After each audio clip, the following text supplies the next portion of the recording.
Hi hello ನಮಸ್ತೆ friends. ಪಶ್ಚಿಮ ಬಂಗಾಳದಲ್ಲಿ ಈಗ ನಾಯಕರ ಮೇಲಿನ ಅಟ್ಯಾಕ್ ಸುದ್ದಿಗಳು ದೊಡ್ಡದಾಗಿ ಬರ್ತಾ ಇವೆ. ಮಮತಾ ಬ್ಯಾನರ್ಜಿ ಅಳಿಯ ಟಿಎಂಸಿಯ ಭವಿಷ್ಯ ಅಂತ ಗುರುತಿಸಿಕೊಂಡಿದ್ದ ಅಭಿಷೇಕ್ ಬ್ಯಾನರ್ಜಿ ಮೇಲೆ ಹೇಗೆಲ್ಲ ಹಲ್ಲೆ ನಡೀತು ಅನ್ನೋದನ್ನ ನೋಡಿದ್ದೀರಾ. ಹೆಲ್ಮೆಟ್ ಹಾಕೊಂಡು ಬಂದರೂ ಅಭಿಷೇಕ್ ಮುಖಾಮುಖಿ ಕಿತ್ತೋಗ ಹಾಗೆ ಹೊಡೆದಿದ್ರು. ಅದರ ಬೆನ್ನಲ್ಲೇ ಇನ್ನೊಬ್ಬ ಟಿಎಂಸಿ ಎಂಪಿ ಕಲ್ಯಾಣ್ ಬ್ಯಾನರ್ಜಿ ಮೇಲೂ ಕೂಡ ಹಲ್ಲೆ ನಡೀತು ಅನ್ನೋದನ್ನ ನೋಡಿದ್ರಿ. ಆದ್ರೆ ಇದೆಲ್ಲ ಯಾಕೆ ಆಗ್ತಾ ಇದೆ ಅಂತ ನೋಡ್ತಾ ಹೋದ್ರೆ ಬಂಗಾಳದ ರಕ್ತಸಿಕ್ತ ಇತಿಹಾಸ ಓಪನ್ ಆಗ್ತಾ ಹೋಗುತ್ತೆ. ಕಳೆದ 15 ವರ್ಷಗಳಲ್ಲಿ ಮಮತಾ ಏನೇನು ಮಾಡಿದ್ರೋ ಅದನ್ನೇ ಈಗ ಅವರು ಅನುಭವಿಸ್ತಾ ಇದ್ದಾರೆ ಅಂತ ಕಾಂಗ್ರೆಸ್ ಹಿರಿಯ ನಾಯಕ ಅಧೀರ್ ರಂಜನ್ ಚೌಧರಿ ಹೇಳಿದರೆ, ಇನ್ನು ಕೆಲವರು ಡ್ರಾಮಾ ಮಾಡ್ತಾ ಇದ್ದಾರೆ, ಭಾವನಾತ್ಮಕವಾಗಿ ಜನರನ್ನ ಸೆಳೆಯೋ ಯತ್ನ ಮಾಡ್ತಾ ಇದ್ದಾರೆ ಅಂತೆಲ್ಲ ಹೇಳ್ತಾ ಇದ್ದಾರೆ. ಆದರೆ ಮಮತಾ ಕಾಲದಲ್ಲಿ ಬಂಗಾಳದ ಪರಿಸ್ಥಿತಿ ಹೇಗಿತ್ತು ಅನ್ನೋದಕ್ಕೆ ಕೆಲವೊಂದು ನೈಜ ಘಟನೆಗಳನ್ನ ತಿಳಿಸ್ತೀನಿ. ನೀವು ಮಿನಿಟ್ ಮೇಡ್ ಚಾನಲ್ ಅನ್ನು ಫಾಲೋ ಮಾಡಿ, ಸಬ್ಸ್ಕ್ರೈಬ್ ಮಾಡ್ಕೊಳ್ಳಿ. ಟಿಎಂಸಿ ಅಧಿಕಾರಕ್ಕೆ ಬಂದ ನಂತರ ಪ್ರತಿ ಸಲವೂ ಚುನಾವಣೆ ಹೊತ್ತಲ್ಲಿ ಚುನಾವಣೆಯ ಮುಂಚೆ ಅಥವಾ ನಂತರ ಗಲಭೆ ಎಳ್ತಾ ಇತ್ತು, ಹಿಂಸಾಚಾರ ಆಗ್ತಾ ಇತ್ತು, ಗೂಂಡಾಗಿರಿಗಳು ನಡೀತಾ ಇದ್ವು ಅನ್ನೋದೆಲ್ಲ ಈಗ ಹಳೆ ಸುದ್ದಿ. ಆದರೆ ಅದು ಯಾವ ಲೆವೆಲ್ಗೆ ಇತ್ತು ಅಂದ್ರೆ ಒಂದು ಕ್ಷಣ ಭಯವಾಗುತ್ತೆ. ಬಿಜೆಪಿಗೆ ವೋಟ್ ಹಾಕೋ ಕುಟುಂಬಗಳ ಮನೆಯ ಹೆಣ್ಣು ಮಕ್ಕಳಿಗೆ ಭಯಾನಕ ವಾರ್ನಿಂಗ್ ಅನ್ನ ಕೊಡ್ತಾ ಇದ್ರಂತೆ. ಬಿಜೆಪಿ ಎಂಪಿ ಬ್ರಿಜ್ಲಾಲ್ ತಾವು ಕಣ್ಣಾರೆ ಕಂಡಿದ್ದ ಘಟನೆಗಳನ್ನ ಈ ಹಿಂದೆ ಬಿಚ್ಚಿಡ್ತಾ ಹೋಗಿದ್ರು. ಬಿಜೆಪಿ ಕಾರ್ಯಕರ್ತರು ಹಾಗೂ ಬಿಜೆಪಿಗೆ ಯಾರೆಲ್ಲ ವೋಟ್ ಹಾಕ್ತಾರೆ ಅನ್ನೋದನ್ನ ತಿಳಿದುಕೊಳ್ತಾ ಇದ್ದ ಮಮತಾ ಪಕ್ಷ ಆ ಎಲ್ಲಾ ಬಿಜೆಪಿ ಬೆಂಬಲಿಗರ ಮನೆಯನ್ನ ಟಾರ್ಗೆಟ್ ಮಾಡ್ತಾ ಇದ್ರು. ವೋಟಿಂಗ್ ದಿನ ಬೆಳಿಗ್ಗೆ ಎಲ್ಲರ ಮನೆ ಮುಂದೆ ಬಿಳಿ ಸೀರೆ, ಸ್ವೀಟು, ತೆಂಗಿನಕಾಯಿ ಇಟ್ಟು ಬರ್ತಾ ಇದ್ರು. ಈ ಮೂಲಕ ಬಿಜೆಪಿಗೆ ವೋಟ್ ಹಾಕಿದ್ರೆ ನಿನ್ನ ಗಂಡನನ್ನ ಕೊಲ್ತೀವಿ, ನೀನು ವಿಧವೆ ಆಗ್ತೀಯಾ ಅಂತ ಪ್ರತಿ ಮನೆಯ ಗೃಹಿಣಿಗೆ ಒಂದು ಭಯಾನಕ ಸಂದೇಶವನ್ನ ಕೊಡ್ತಾ ಇದ್ರು. ಈ ಭಯಕ್ಕೆ ಎಲ್ಲರೂ ಮಮತಾ ಬ್ಯಾನರ್ಜಿಗೆ ವೋಟ್ ಹಾಕ್ತಾ ಇದ್ರು ಅನ್ನೋದನ್ನ ಬ್ರಿಜ್ಲಾಲ್ ಹೇಳಿದ್ರು. ಇದನ್ನ ನೋಡಿದ್ರೆ ಅಲ್ಲಿನ ಪರಿಸ್ಥಿತಿ ನಮ್ಮ ನಿಮ್ಮೆಲ್ಲರ ಊಹೆಗಿಂತಲೂ ಭಯಾನಕವಾಗಿತ್ತು ಅನ್ನೋದು ಕ್ಲಿಯರ್ ಆಗುತ್ತೆ. ಟಿಎಂಸಿ ಬಿಟ್ಟು ಬೇರೆ ಯಾವ ಪಕ್ಷಗಳಿಗೂ ಜನರು ವೋಟ್ ಹಾಕೋ ಹಾಗಿಲ್ಲ. ಅದರಲ್ಲೂ ಬಿಜೆಪಿಗೆ ವೋಟ್ ಹಾಕ್ತಾರೆ ಅಥವಾ ಬೆಂಬಲ ಕೊಡ್ತಾರೆ ಅಂದ್ರೆ ಯಾವ ಮಟ್ಟಕ್ಕೆ ಇಳಿಯೋದಕ್ಕೆ ಬೇಕಾದರೂ ಯೋಚಿಸ್ತಾ ಇರಲಿಲ್ಲ. ಆ ರೇಂಜ್ಗೆ ಹಾಗೆ ಸಾಧಿಸೋ ಕೆಲಸಗಳು ಆಗ್ತಾ ಇದ್ವು ಅನ್ನೋದಕ್ಕೆ ಇದು ಅತ್ಯಂತ ಭೀಕರ ಉದಾಹರಣೆ. ಇದೇ ಕಾರಣಕ್ಕೆ ಮಾಧ್ಯಮಗಳು ಸರ್ವೆ ಮಾಡೋದಕ್ಕೆ ಹೋದ್ರೆ ಯಾರೊಬ್ಬರು ಕೂಡ ಬಾಯಿ ಬಿಡ್ತಾನೆ ಇರಲಿಲ್ಲ. ಕೊನೆಗೆ ಮೊನ್ನೆಯ ಎಲೆಕ್ಷನ್ನಲ್ಲಿ ಚುನಾವಣಾ ಆಯೋಗ ದೊಡ್ಡ ಮಟ್ಟದಲ್ಲಿ ಸೆಕ್ಯೂರಿಟಿ ನಿಯೋಜಿಸಿದ್ರಿಂದ ಜನರು ಧೈರ್ಯವಾಗಿ ವೋಟ್ ಹಾಕಿ ಸರ್ಕಾರವನ್ನ ಬದಲಿಸಿದ್ರು. ಈಗ ತಾವು ಮಾಡಿದ್ದ ಕರ್ಮವನ್ನ ಅನುಭವಿಸ್ತಾ ಇದ್ದಾರೆ ಅಂತ ಜನರು ಮಾತಾಡ್ತಾ ಇದ್ದಾರೆ. ಮತ್ತೊಂದು ಭಯಾನಕ ವಿಚಾರವನ್ನ ಖ್ಯಾತ ನಿರೂಪಕ ಅರ್ನಬ್ ಗೋಸ್ವಾಮಿ ಬಿಚ್ಚಿಟ್ಟಿದ್ರು. ಸುವೇಂದು ಸರ್ಕಾರ ಬಂದ ಬಳಿಕ ಬಂಗಾಳದಲ್ಲಿ ಗಲಭೆ ಎಬ್ಬಿಸ್ತಾ ಇದ್ದ ಹಾಗೂ ಕ್ರಿಮಿನಲ್ ಕೆಲಸಗಳಲ್ಲಿ ಭಾಗಿಯಾಗ್ತಾ ಇದ್ದವರನ್ನ ಹಿಡಿದು ತರ್ತಾ ಇದ್ದಾರೆ. ಇವರೆಲ್ಲ ಯಾರು, ಇವರ ಹಿನ್ನೆಲೆ ಏನು ಅನ್ನೋದನ್ನ ಪಿನ್ ಟು ಪಿನ್ ವಿವರಿಸ್ತಾ ಹೋಗ್ತಾರೆ. ಮಮತಾ ಬ್ಯಾನರ್ಜಿ ಬಹಳ ವ್ಯವಸ್ಥಿತವಾಗಿ ಮಾಫಿಯಾ ನಡೆಸ್ತಾ ಇದ್ರು. ಇಡೀ ಬಂಗಾಳದಾದ್ಯಂತ ತಮ್ಮ ಸಹಾಯಕ್ಕಾಗಿ ರೌಡಿಗಳನ್ನ, ಗೂಂಡಾಗಳನ್ನ ಬೆಳೆಸಿಕೊಂಡಿದ್ರು. ಒಂಥರ ಚಿಕಾಗೋ ಸ್ಟೈಲ್ ವ್ಯವಸ್ಥಿತ ರೌಡಿಸಂ ಕೆಲಸ ನಡೀತಾ ಇತ್ತು. ಇವರ ಕೆಲಸ ಏನಂದ್ರೆ ಮೇಲಿಂದ ಮೇಲೆ ಆರ್ಡರ್ ಬರ್ತಾ ಇದ್ದ ಹಾಗೆ ರೌಡಿಸಂ ಮಾಡೋದು, ಜನರನ್ನ ಹೆದರಿಸೋದು, ಹಫ್ತಾ ವಸೂಲಿ ಮಾಡಿ ತಮ್ಮ ಟಾಪ್ ಲೀಡರ್ಶಿಪ್ಗೆ ಕಳಿಸಿಕೊಡೋದು, ಇಂಥ ಕೆಲಸಗಳಲ್ಲಿ ನಿರಂತರವಾಗಿ ಭಾಗಿಯಾಗ್ತಾ ಇದ್ರು. ಇದರ ಜೊತೆಗೆ ರಿಯಲ್ ಎಸ್ಟೇಟ್ ಮಾಫಿಯಾ, ಗೋ ಕಳ್ಳಸಾಗಣೆ, ಇನ್ನಿತರೆ ಸ್ಮಗ್ಲಿಂಗ್ ಇದೆಲ್ಲವೂ ಕೂಡ ಸರ್ಕಾರಿ ಪ್ರಾಯೋಜಿತ ಅನ್ನೋ ಹಾಗೆ ನಡೀತಾ ಇರ್ತಾ ಇತ್ತು.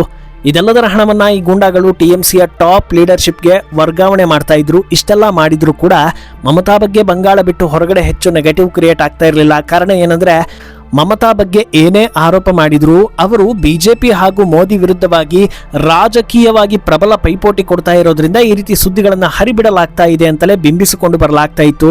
ಇದೆಲ್ಲ ತಿಳಿದ ಮೇಲೆ ನಾನೇನ್ ಮಾಡಿದ್ರು ನಡೆಯುತ್ತೆ ಅಂತ ಮಮತಾ ಈ ರೀತಿ ಲೋಕಲ್ ಗೂಂಡಾಗಳನ್ನ ಇನ್ನಷ್ಟು ಹೆಚ್ಚಿಸಿಕೊಂಡು ಹೋದ್ರು. ಇವರನ್ನ ಬಾಹುಬಲಿ ಅನ್ನೋ ರೀತಿ ಗುರುತಿಸಲಾಗ್ತಾ ಇತ್ತು. ಆದ್ರೆ ಹಂತ ಹಂತವಾಗಿ ಇವರು ಬೇರೆ ಬೇರೆ ಕ್ರಿಮಿನಲ್ ಕೆಲಸಗಳನ್ನು ಕೂಡ ಮುಂದುವರಿಸಿಕೊಂಡು ಹೋಗ್ತಾ ಇದ್ರು. ಮಮತಾ ಇವರನ್ನ ನೇಮಕ ಮಾಡಿದ್ದು ಜನರನ್ನ ಹೆದರಿಸೋದಕ್ಕೆ, ಹಣವನ್ನ ಕಿತ್ಕೊಳ್ಳೋದಕ್ಕೆ. ಒಟ್ನಲ್ಲಿ ಬೇರೆ ಪಕ್ಷಗಳ ಕಡೆಗೆ ಜನರು ಹೋಗಬಾರದು, ತಮ್ಮ ಮೇಲಿನ ಭಯಕ್ಕೆ ಟಿಎಂಸಿಗೆ ವೋಟ್ ಹಾಕಬೇಕು ಹಾಗೂ ಸಮಯಕ್ಕೆ ಸರಿಯಾಗಿ ಹಫ್ತಾ ನೀಡಬೇಕು ಅಂತ. ಆದ್ರೆ ಈ ಗೂಂಡಾಗಳು ಅತ್ಯಾಚಾರದಲ್ಲಿ ತೊಡಗಿಕೊಳ್ತಾ ಇದ್ರು, ಸಾಮೂಹಿಕ ಅತ್ಯಾಚಾರವನ್ನು ನಡೆಸ್ತಾ ಇದ್ರು. ಕೊಲೆಗಳಿಗಂತೂ ಲೆಕ್ಕವೇ ಇರೋದಿಲ್ಲ. ಕೊಲೆಗಳಿಗೆ ಸಾಕ್ಷಿ ನಾಶ ಮಾಡೋ ತನಕ ಇವರೆಲ್ಲ ವಿಕೃತಿಯನ್ನ ಮೆರೆದಿದ್ರು.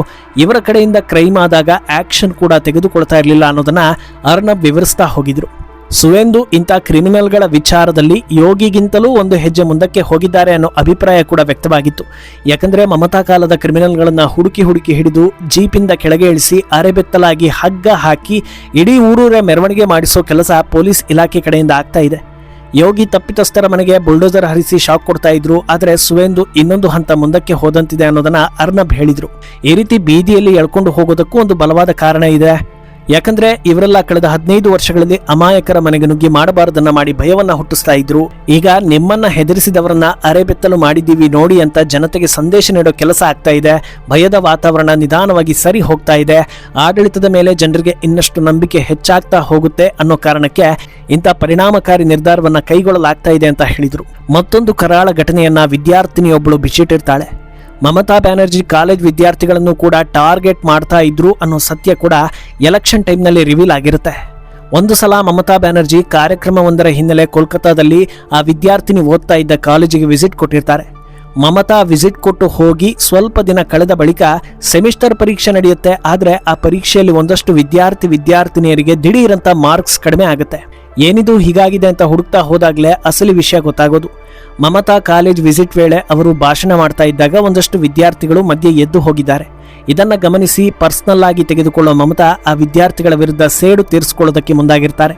ಭಾಷಣ ಮುಗಿಯೋವರೆಗೂ ಆ ಬಗ್ಗೆ ಒಂದೇ ಒಂದು ಮಾತನಾಡದೆ ಕಾರ್ಯಕ್ರಮ ಮುಗಿದ ಬಳಿಕ ಸಂಬಂಧಪಟ್ಟವರ ಬಳಿ ಹೋಗಿ ಯಾರೆಲ್ಲ ವಿದ್ಯಾರ್ಥಿಗಳು ತಾವು ಮಾತಾಡುವಾಗ ಎದ್ದು ಹೋಗಿದ್ರೋ ಅವರೆಲ್ಲರದ್ದು ಅಟೆಂಡೆನ್ಸ್ ಕಟ್ ಮಾಡಿ, ಇವತ್ತು ಯಾರೆಲ್ಲ ಆಬ್ಸೆಂಟ್ ಆಗಿದ್ರೋ ಅವರ ಮಾರ್ಕ್ಸ್ ಅನ್ನು ಕೂಡ ಕಟ್ ಮಾಡಿ ಅಂತ ಆರ್ಡರ್ ಕೊಟ್ಟು ಹೋಗಿರ್ತಾರಂತೆ.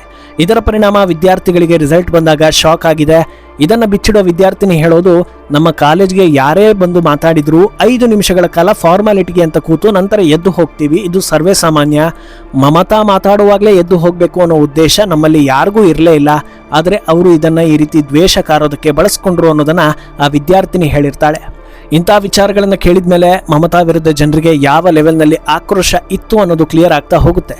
ಪ್ರತಿನಿತ್ಯ ಪ್ರತಿಯೊಂದು ವಿಚಾರದಲ್ಲೂ ಬರೀ ರಾಜಕೀಯವನ್ನ ನೋಡೋ ಮಮತಾ ರಾಜಕೀಯದ ಗಂಧಗಾಳಿ ಗೊತ್ತಿಲ್ಲದ ಮಕ್ಕಳನ್ನೂ ಬಿಡ್ತಾ ಇರಲಿಲ್ಲ. ಅಂದ್ರೆ ಇಂಥ ಮನಸ್ಥಿತಿಯ ನಾಯಕಿಯಿಂದ ರಾಜ್ಯ ಅಥವಾ ದೇಶ ಉದ್ಧಾರ ಆಗೋದಕ್ಕೆ ಸಾಧ್ಯನಾ ಅನ್ನೋದು ಸಾಮಾನ್ಯ ಪ್ರಶ್ನೆ.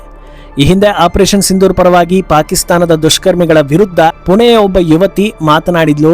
ಪಾಕಿಸ್ತಾನದ ವಿರುದ್ಧ ಆಕೆ ಹೇಳಿಕೆಯನ್ನು ಕೊಟ್ಟಿದ್ಲು. ಆದರೆ ಇದರಿಂದ ತಮ್ಮ ವೋಟ್ ಬ್ಯಾಂಕ್ ಸಮುದಾಯಕ್ಕೆ ಬೇಜಾರಾಗುತ್ತೆ ಅಂತ ಕೋಲ್ಕತ್ತಾದಿಂದ ಪುಣೆಗೆ ಪೊಲೀಸರನ್ನ ಕಳಿಸಿ ಆ ಯುವತಿಯನ್ನ ಅರೆಸ್ಟ್ ಮಾಡಿಕೊಂಡು ಬಂದಿದ್ದ ಸುದ್ದಿಯನ್ನ ದೇಶವೇ ಇನ್ನೂ ಮರೆತಿಲ್ಲ. ಇಂಥ ಮಮತಾ ಬ್ಯಾನರ್ಜಿ ಕಾಲೇಜು ವಿದ್ಯಾರ್ಥಿಗಳನ್ನೂ ಬಿಡದೆ ಟಾರ್ಗೆಟ್ ಮಾಡೋದರಲ್ಲಿ ಅಚ್ಚರಿ ಇಲ್ಲ ಅನ್ನೋದು ಮ್ಯಾಂಡೇಟ್ ಆಗಿತ್ತು. ಅಧಿಕಾರ ಇದ್ದಾಗ ಈ ರೀತಿ ಸಾಕಷ್ಟು ಕ್ರಿಮಿನಲ್ ಕೆಲಸಗಳಲ್ಲಿ ಗುರುತಿಸಿಕೊಂಡಿದ್ದ ಟಿಎಂಸಿ ಈಗ ತಮ್ಮ ಮೇಲೆ ಹಲ್ಲೆ ನಡೀತಾ ಇದೆ, ಕೊಲೆಯತ್ನ ಮಾಡ್ತಾ ಇದ್ದಾರೆ ಅಂತ ಅಳಲನ್ನ ತೋಡ್ಕೊಳ್ತಾ ಇದೆ. ಹಿಂಸಾಚಾರಕ್ಕೆ ಹಿಂಸಾಚಾರವೇ ಉತ್ತರ ಅಲ್ಲ ಅನ್ನೋದು ವಾಸ್ತವ. ಆದರೆ 15 ವರ್ಷಗಳ ಕಾಲ ಅಧಿಕಾರ ಇದ್ದಾಗ ಅದೇ ಜನರ ಪರವಾಗಿ ಕೆಲಸ ಮಾಡಿದ್ರೆ, ಅದೇ ಜನರನ್ನ ಉದ್ಧಾರ ಮಾಡಿದ್ರೆ, ಅದೇ ಜನರಿಗೆ ಯಾವ ಕಷ್ಟ ಬರಬಾರ್ದು ಅನ್ನೋ ಹಾಗೆ ನೋಡಿಕೊಳ್ಳೋದಕ್ಕೆ ಪ್ರಯತ್ನ ಪಟ್ಟಿದ್ರೆ ಇವತ್ತು ಅವರೇ ಮಮತಾರ ಕೈ ಹಿಡಿತಾ ಇದ್ರೇನೋ. ಆದರೆ ಆಗ ಮಾಡಿದ್ದ ಕೆಲಸಗಳ ಫಲ ಈಗ ಅನುಭವಿಸ್ತಾ ಇರುವಂತಿದೆ. ಈ ಸ್ಟೋರಿ ಬಗ್ಗೆ ನಿಮ್ಮ ಅನಿಸಿಕೆಯನ್ನ ಕಮೆಂಟ್ ಮಾಡಿ.